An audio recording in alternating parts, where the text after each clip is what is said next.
नमस्कार दोस्तों, आज की इस वीडियो में हम जानेंगे कि हमारे दांतों में कैविटी क्यों होती है और इस कैविटी को हम कैसे रोक सकते हैं या अपने दांतों को कैविटी होने से कैसे बचा सकते हैं और इस कैविटी की वजह से अगर हमारे दांतों में दर्द होता है तो उससे हम कैसे छुटकारा पा सकते हैं। आज हम इसी बारे में जानेंगे। तो सबसे पहले हम जान लेते हैं कि हमारे दांतों में कैविटी क्यों बनती है। तो एक बात मैं आपको बता दूं कि हमारे दांतों का जो बाहरी लेयर होता है वो इनामेल का बना होता है और इनामेल जो है हमारे दांतों का सबसे कठोर हिस्सा होता है। और कुछ ऐसे बैक्टीरिया होते हैं जो दांतों पे पनपने लगते हैं, दांतों के ऊपर इकट्ठे होने लगते हैं और वो बैक्टीरिया जब इकट्ठे होते हैं तो वो एक तरह का एसिड बनाते हैं और वो एसिड क्या करता है कि दांतों के इनामेल को खत्म करता है, जिससे कि वहाँ गड्ढे बन जाते हैं जिन्हें कि हम कैविटी बोलते हैं। और जब दांतों के बाहरी परत इनामेल जो कि सबसे कठोर होता है, जब उसमें गड्ढे बन जाते हैं तो अंदर के भागों में गड्ढे को और बड़ा करना उन बैक्टीरिया के लिए बहुत आसान हो जाता है।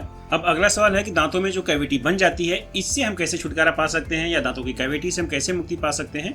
तो इसके लिए सबसे बढ़िया होता है लौंग, जिसे इंग्लिश में क्लो बोलते हैं। तो क्लो में एक यूजिनॉल नामक रसायन होता है जो कि जीवाणु रोधी एजेंट के रूप में कार्य करता है, यानी कि हमारे दांतों पे जो बैक्टीरिया पनपते हैं उन्हें वो मारने का काम करता है। जो बैक्टीरिया हमारे दांतों में पनप रहे हैं अगर उसे शुरू में ही मार दिया जाए तो कैविटी बनेगी ही नहीं।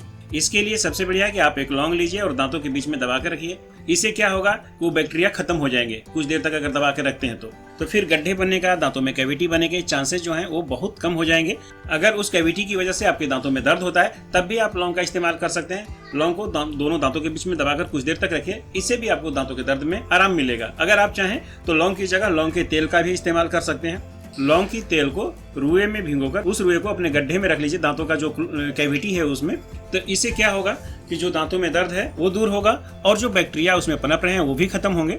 ये थी एक छोटी सी जानकारी दांतों में कैविटी क्यों बनती है और दांतों में अगर कैविटी बनती है तो उससे हम कैसे छुटकारा पा सकते हैं। उम्मीद करता हूँ कि हमारी ये छोटी सी जानकारी आपको जरूर पसंद आई होगी। अगर ऐसे ही हेल्थ टिप्स के बारे में आपकी रुचि है तो आप हमारे चैनल को सब्सक्राइब कर सकते हैं और हमारे वीडियो को लाइक और शेयर कर सकते हैं। मिलते हैं अगले वीडियो में एक नई जानकारी के साथ, तब तक के लिए धन्यवाद दोस्तों।